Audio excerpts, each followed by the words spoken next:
Tonight, from the Cougar Mountain Zoo, it's Evening Magazine. It's one of only 3 historic places in the U.S. where you can step back in time, encounter a blue moose, and touch the stars. Find out where, just a ferry away. Traveling with your kids can be tough, but not for this Seattle mom. Travel allows you to step off the treadmill of daily life. Great tips for traveling with your children.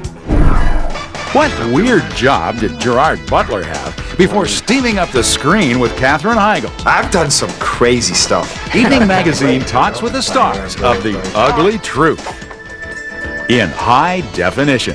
It's Evening Magazine for Thursday, July 23rd. Now, here's tonight's host, Meg Coyle.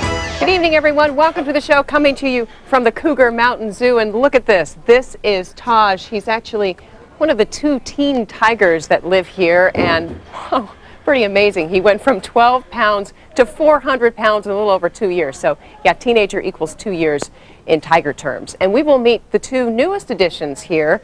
Little baby tiger cubs. We'll be checking out our cub cam throughout the show.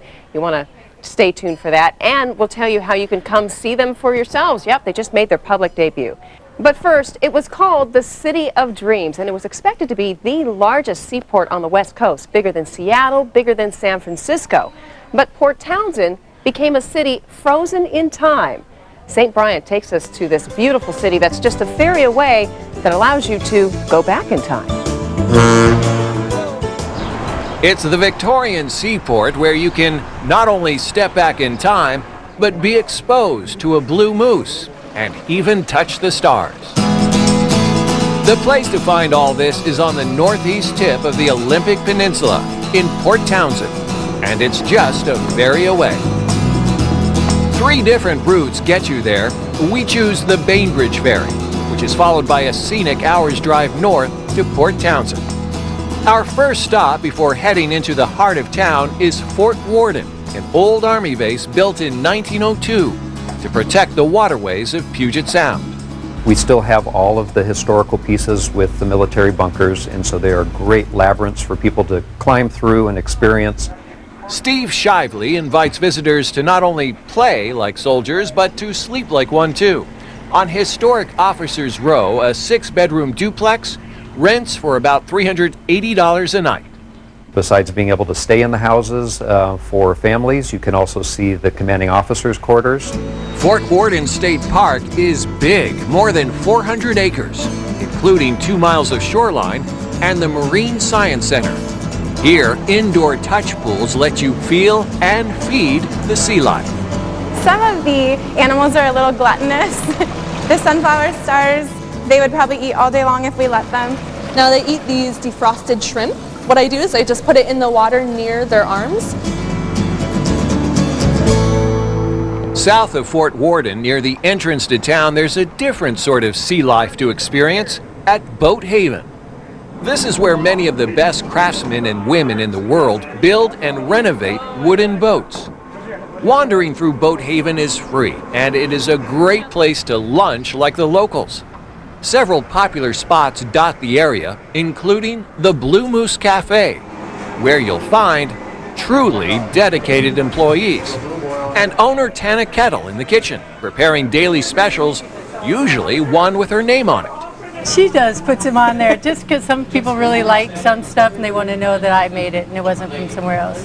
If you've ever had my mom's macaroni and cheese, you know that it needs her name on it. After filling up at the Moose, we recommend you walk it off downtown.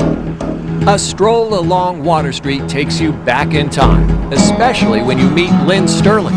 She organizes walking tours through Port Townsend, a boom town back in the 1890s that, with the railroad's help, was expected to grow bigger than Tacoma or Seattle.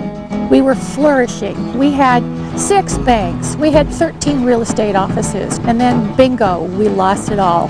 It was like Cinderella went back to her broom. But when the railroad failed to show up, Port Townsend kind of got stuck in time. Until lately, when renovations have begun.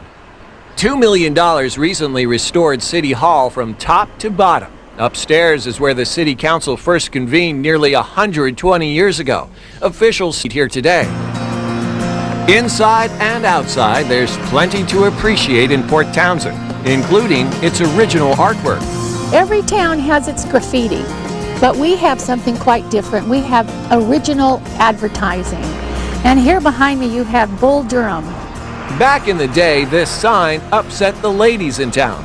They didn't like it one bit. The bull was painted in his full natural anatomy. And of course, it was a bit shocking. So they did convince the chamber to bring back the painter and put a fence in front of the offending member. So consequently, it has been like this ever since. National Geographic named Port Townsend the 24th most authentic historic town in the world to visit. From the Bull to the Battery, it's easy to see why, and it's just a ferry away. Thank you, Saint. Port Townsend, of course, also known for its beautiful Victorian architecture.